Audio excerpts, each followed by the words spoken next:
इयत्ता 5वी शिकत आहे. मी तुम्हाला आईवर कविता बोलून दाखवणार आहे.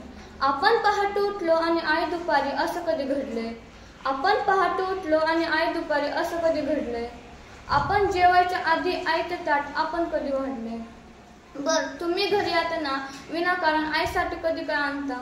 आपण कधीच असं विनाकारण आईसाठी काही घेऊन जात नाही की तुम्ही घरी येताना विनाकारण आईसाठी कधी काय आणता. बट तुम्ही सांगा, तुमच्या स्वतःच्या आईचा फेवरेट कलर कोणता. आईला हवं ते मिळू दे अशी प्रार्थना तुम्ही कधी केली. आई करते, आपण नाही. देवा आईला हवं ते मिळू दे अशी प्रार्थना तुम्ही कधी केली आहे.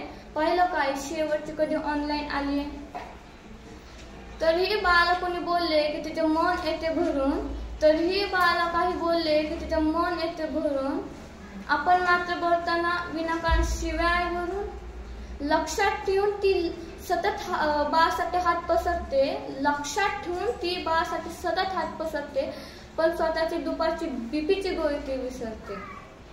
पण मात्र स्वतःची दुपारची बीपीची ती विसरते. आईची आई म्हणून बाळानं कधीतरी वागा न. आईची आई म्हणून बाळानं कधीतरी वागा न. त्या खडबडीत हात हातात घेऊन एकदा बघा न. त्या खडबडीत हात हातात घेऊन एकदा बघा न. कितीही कैतृत्व गाजा तरी झेप कमी पडते. कितीही कैतृत्व गाजा तरी झेप कमी पडते. आईने कड्या घेतल्यावरच आपली उंची वाढते. आईने कड्या घेतल्यावरच आपली उंची वाढते. उगाच कसा त्या अध्ययन आणि श्रद्धेच्या गप्पा आणता. उगाच कसा त्या अध्ययन आणि श्रद्धेच्या गप्पा आणता.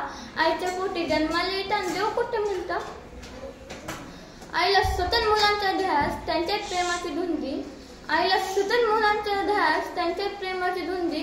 बाळाने गमत आणली नाही तरी आई सदा आनंदी. बाळाने गमत आणली नाही तरी आई सदा आनंदी.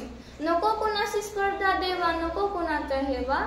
नको कोणाशी स्पर्धा देवा नको कोणाचा हेवा. जग जिंकायचे का तुम्हाला तर आईच्या पायावर डोकं ठेवा. तर आईच्या पायावर डोकं ठेवा. धन्यवाद.